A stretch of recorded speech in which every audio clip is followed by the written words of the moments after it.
Girl rolled her eyes at me when she saw that I was wearing the same dress as her at the TikTok Awards.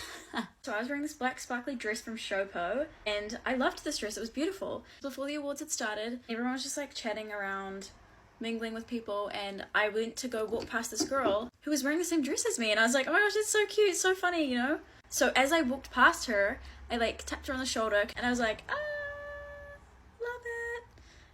Pointing out the fact that we were wearing the same dress and that like I loved how she looked. She's like this. And then like turns to her friend and gives her friend like this like look.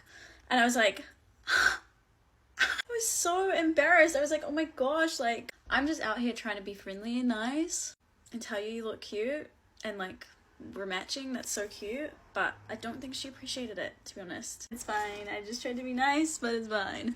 Maybe she thought I meant it negatively. I don't know. This big... Also, you may be wondering why I have this massive pile of packages. That's all the packages that I missed when I was away for 3 weeks. I just took a photo of it because it just looks so funny. Also, I quit that summer job that was only giving me 3 hours, by the way. I'm actually gonna go back to work at another job that I've already worked at before. Guys, I actually cannot believe that last week happened. I actually can't believe it. I can't stop looking at all the photos and videos that I took. I can't believe it. This app got me to go to Sydney. I know I've talked about it so much. Well, I feel like I've talked about it a lot. Maybe on my Instagram, mostly.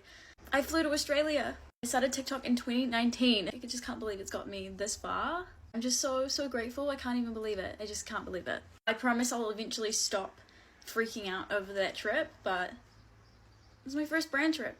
And if I never get another brand trip ever again, that's okay, because it was just like such a phenomenal trip and I got to do it with a brand that I love so much. I'm so grateful. Holy moly, I put way too much blush on. Why do I do this? I always do this. Also, I did tan a tiny little bit in Sydney. See this little brown shoulder compared to my chest? I fell in love with Australia when I went over there. I want to move there right now. If I could move there right now, I would. Basically, I have to wait until Andre is done with med school and then see ya. I have to live there. I just have to live there. It's a classic whenever people go away on holiday. They're like, oh my gosh, I can live here. It's so amazing. But it's like, do you? Or are you just on holiday and you love the holiday? But I was genuinely like, I want to go to the supermarkets here. I want to live in the heat. There's so much more than there is in Dunedin, New Zealand. So in 5 years, hopefully, I will be in Australia. Also, Ardell Professional sent me some brow glue, and along with it, they got me this freaking little light mirror. And you can like zoom up too. And it's so sick. It's actually so awesome. This is like something I really needed. I'm yet to review the brow glue itself, but frick, this mirror is sick. So thank you so much, Ardell. It's crazy. Also, I hit 2,000 followers on Instagram, which is awesome. So exciting. I've been at 1,000 for like 5 years, I swear. But anyway, I'm gonna go do my hair now. Bye. I just tell you, I've experienced a lot of things as an influencer, but last night my hat fell out of my ass. Number one thing it has taken getting used to since I have become an influencer is public attention. Being approached in public and everything like that. As you could maybe expect, when you have 15 million followers, a few are gonna maybe show up to your house. But yeah, people pull up in front of my house almost every single day. Just pull over, take TikToks, pictures, whatever. I'm very used to it, okay? I'm very used to it. Will leave things at my doorstep, come up to my doorstep, look around my porch, whatever. Please don't do that. Please, I will call the police. I really respect that, you're curious and, but I feel like that is an invasion of personal space. I don't know. But anyways, last night was the worst of it. It's like 8 p.m. If you drive a black Honda and you were in front of my house last night, please know that you gave me a fucking heart attack almost. Okay, so anyways, black Honda packs in front of my house, and I think nothing of it. I think nothing of that shit. Because that happens every day, so to me it's okay, they're just taking a peek. This time around was different. Because this Honda was packed in front of my house for 20 minutes. Listen, I have no idea why. I have no idea what they were doing. So 20 minutes go by. I'm in bed watching fucking Love is Blind. And my doorbell rings. I'm like, who the hell is ringing my doorbell at 8 p.m.? I pull up my camera app to look and see who's at the door. When I tell you, my fucking hat fell out of my chest. I was not okay. So what I see on the camera, a fuck ton of police cars. A fuck ton of police cars, lights on, and then a shit ton of cops on my porch. I'm like, what the fuck is going on? Meanwhile, I'm in my pajamas. I have a fresh coat of self-tan on, so I look ridiculous. I'm like shaking. I'm like about full-blown panic attack. Did someone die? Is one of us being arrested? Like, what the fuck?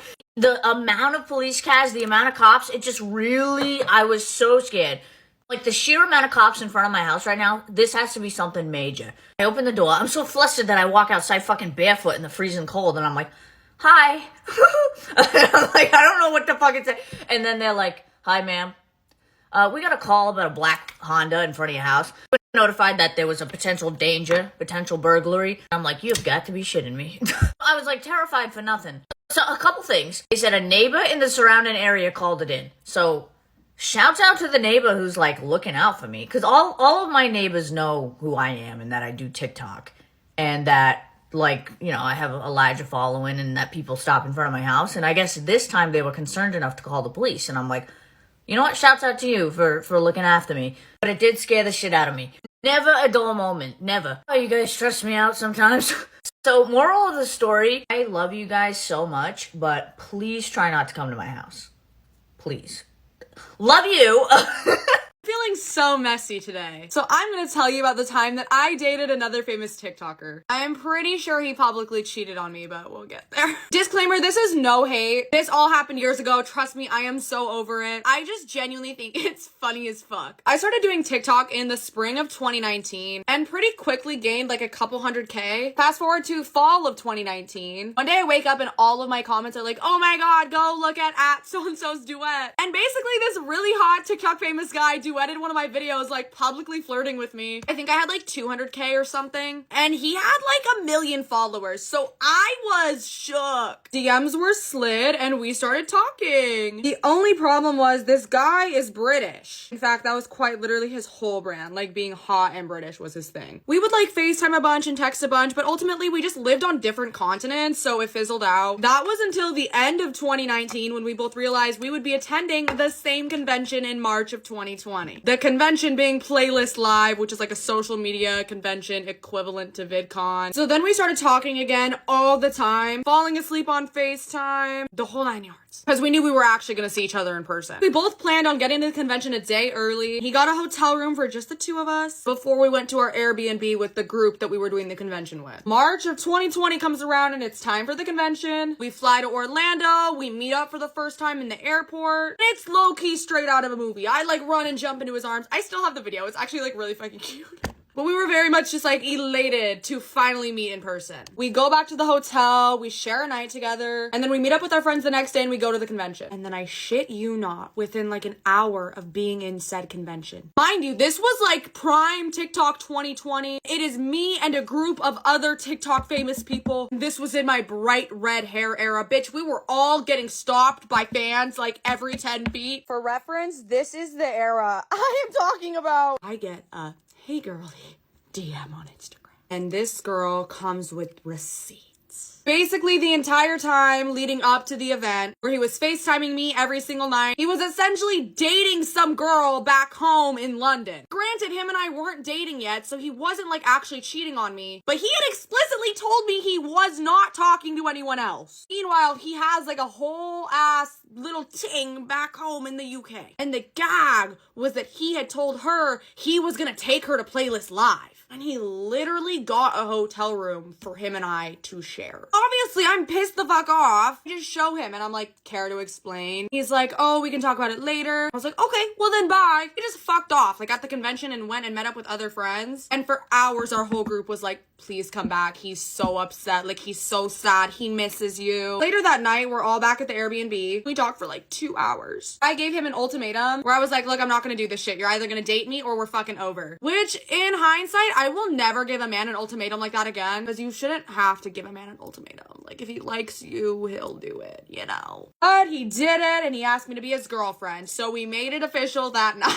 It genuinely gets so much fucking worse, because one of the girl's friends sees all of this happening, and thus begins one of the most insane, stalking, cyber harassment incidents of my entire career. This girl's friend proceeded to make 20 plus accounts across TikTok, Instagram, and Twitter, where she would just DM me and post the most vile things about my appearance, about me, about our relationship. And this went on after we all went home from the convention. This was going on for like weeks. Back to the original plot of the movie. We say our goodbyes, and of course we're now officially dating and we're long distance. We agree that he's gonna fly out and live with me for a couple months because I had my own apartment in Utah and he was still living with his parents. But also I was working a full-time job. Like I couldn't just up and go to London. He was doing social media full-time, so it just made sense. But I kid you not, as we're sitting in the airport waiting for our flights, I'm watching the news and it's like first confirmed COVID cases in Florida. And within like 2 weeks, the borders were closed. So he was stuck in the UK and I was stuck in Utah, which looking back is a fucking blessing in disguise, because Lord knows what would have happened if he did come and live with me for a couple months. We tried to do the long distance thing for a couple months, and within that couple months, he got really into his Twitch streaming. It went from falling asleep on FaceTime every night to having to literally beg him to call me. So I started watching his streams from like a burner account so he wouldn't know I was on there. And he was gaming with this other girl, like full blown on Discord calls with her, and the chat was like shipping them, and like the chat also knew that I was his girlfriend. It was this whole fucking thing. This girl was like an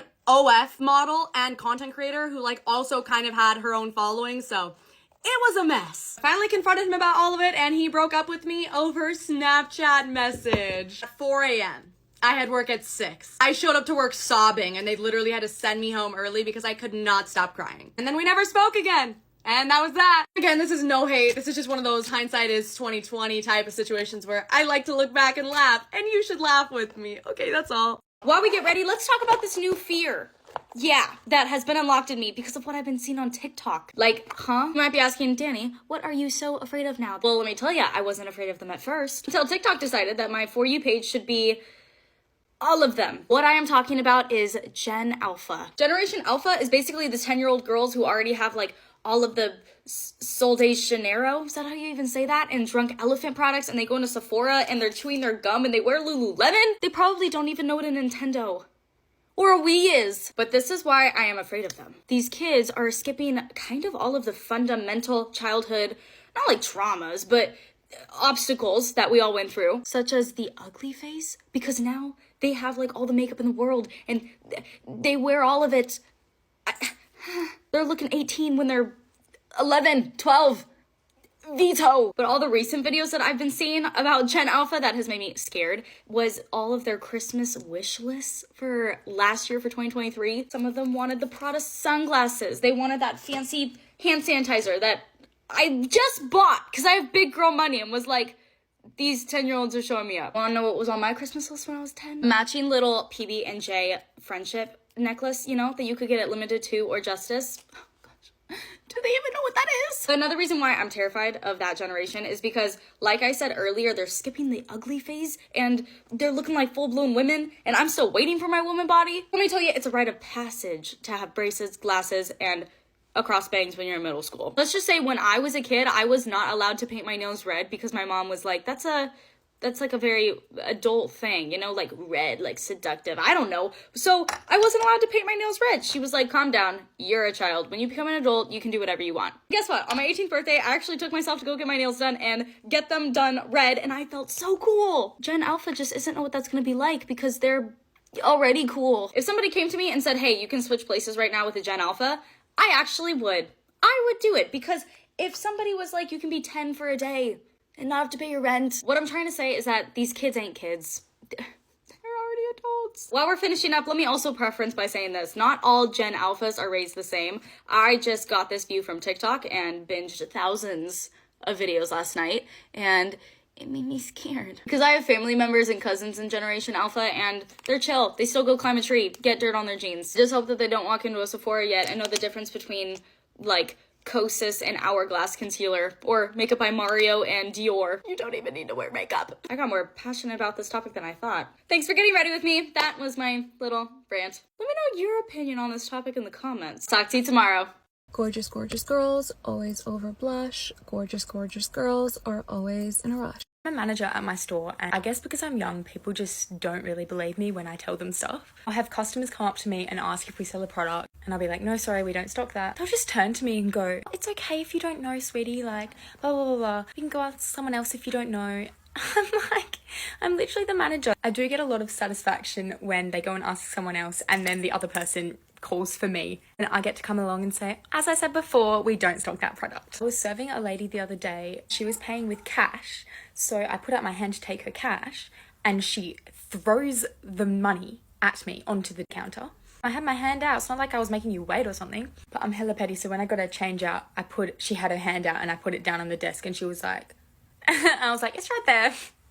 Because why are you going to throw your money at me? There's no need for that. So if you're a cashier and you pack people's bags, this should not be a controversial opinion. Eggs go at the bottom of the damn bag. It is so frustrating when you start packing someone's bag and then they start redoing it in front of you. I'm just like, give up. I start scanning as fast as I can so that their items pile up and it's harder for them. Because honestly, just let me do it. Like, why are you being like this? I know how to do it, okay? I already put on my lash serum today because I did my mascara already. A week ago, I was using my goddamn eyelash curler and ripped out the front chunk of my eyelashes. So this is looking a little sparse, and I'm currently using 2 lash serums, praying that one of them does something. Please pray for me that there are not heaps of rude customers this year, because the past 2 years I've worked in the same place. Me and my co-workers do like a count of the amount of rude customers you have to deal with, and for some reason mine is always the most. And I swear to God, I'm so patient. I feel like if I have to deal with anyone rude this year, I'm actually just gonna cry, because my patience is just running thin at the moment. I can't deal with your problems anymore. Stop rushing me. You have somewhere to get, I get it, but like, I'm going as fast as I fucking can. Like, just chill, please. This is your reminder to treat retail workers like humans, because we are humans and you're so mean sometimes. Anyways, that is my little rant. I go to an all-girls school, of course drama spreads so fast. I go to an all-girls school, of course the friendships are so cliquey. I go to an all-girls school, of course every single thing we say or do is a competition between us all. I go to an all-girls school, of course on home clothes day everyone turns up in the same outfits. I go to an all-girls school, of course everyone knows all the boys from the nearby boys-only school. I go to an all-girls school, of course our main sports are netball and hockey. I go to an all-girls school, of course we get told off if we take our blazers off. I go to an all-girls school, of course we're not allowed to wear any jewellery, although we literally all have about 5 piercings. I go to an all-girls school, of course there's that one weird teacher. I go to an all-girls school, of course everyone's following the same trends, wearing the same stuff, using the same stuff, has the same stuff. I saw someone do this trend on my For You page and I wanted to give it a go. Yeah, thank you for watching.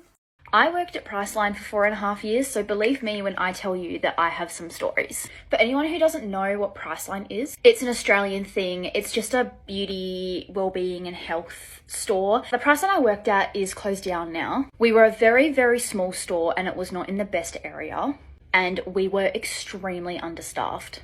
We dealt with a lot of theft in that store. Almost every day we were having some kind of issue. The worst theft experience I had at that store was probably a few months before I left. My assistant manager was on her lunch break. We had one lady up at the till who was helping someone in the vitamins aisle, and I had popped to the bathroom. In this very short period of time, 2 women came into our store, somehow managed to shimmy one of the glass doors off of the fragrance cabinet and stole, I think it was up to $2,000 worth of fragrances. And I remember coming back from the bathroom, going into the cosmetics aisle, seeing the door hanging off and just an empty cabinet, and my heart dropped to the pit of my stomach. And surprise, surprise, they completely got away with it. I remember one evening when it was myself and my assistant manager, we were closing the store. I was cashing up all the tills, I was counting the safe, and my assistant manager was just closing up the doors and like making sure everything was all sorted for the end of day. We were completely closed, the lights were off, all the tills were at the back, and then all of a sudden, we're both at the back and we hear someone trying to open the front door. We both immediately panic. My assistant manager goes to the front of the store to see who's opening the door. I'm at the back freaking out because I've got all the money laid out. And this older guy is trying to open the door and he's like, hello, are you open? Are you open? Like I said, lights are off, doors closed, no one's in the store. You can't see a single staff member because both of us are at the back. And my 2IC goes to the front and she's like, no, sorry, we're closed. And he's like, oh, I need a perfume for my daughter. And she was like, well, sorry, we're closed. Like, we can't process any transactions right now. And he's like, oh, well, and he's still trying to open the door at this point. And he's like, oh, well, can you just check this perfume for me? Shows her a photo of the perfume. Oh, what's the price? What's the price? She goes, checks the price, tells him. And then he's just kind of like lingering, like he's not really going away. And still to this day, like, I don't know if he was just genuinely ignorant or maybe if he was up to something. There was this one time where we had a free gift with purchase going on and we didn't get sent the stock of the free gift.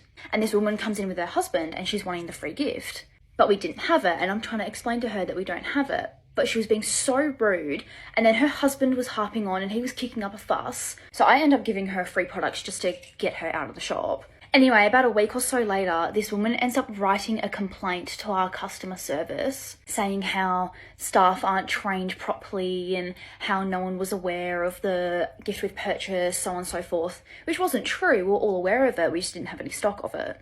Another thing Priceline is known for is they often have like a lot of clearance or they mark down their products. I remember this one year in particular, we had all these fragrances that had been marked down. Some of them were marked down to quite a lot. So one day this lady comes in and she's wanting to buy a perfume and she's wanting to get one of the clearance perfumes. However, we didn't have a tester for it. This woman was really dead set on trying to smell the fragrance, but we just had to explain to her, like, we're so sorry, we don't have a tester for it. She decides to buy it anyway, but because of her being so dead set on smelling it, the girl working at the till was really clear in explaining to her that once you buy it and you open it and you spray it, it is non-refundable. Like, we cannot put it back on the shelf and sell it again. So what does this woman do? Right there and then, in that moment, standing at the counter, buys it, opens it, sprays it, says she doesn't like the scent, wants to return it. This girl is explaining to her again, I'm so sorry, like, we can't refund it. This is what I explained to you earlier. The woman's not happy. She starts kicking up a fuss. They get my supervisor to go down. She is explaining the exact same thing, like, we're so sorry, we can't do anything about it. The woman starts kicking up even more of a fuss. They have to get my store manager down to then again explain the exact same thing all over. This woman then proceeds to start screaming at all of the girls standing at the till. She's standing there yelling, I'm right, you're wrong, give me my money back, I'm right, you're wrong. She ends up absolutely losing it, grabs another perfume, puts it in her trolley, goes to storm out of the store. My supervisor runs after her, steps in front of her and tries to stop her. This woman rams into my supervisor with her trolley and then ends up just running away and getting away with it. Anyway, that is all I have for now. I hope you enjoyed this video and I hope you found my past retail trauma entertaining. Bye!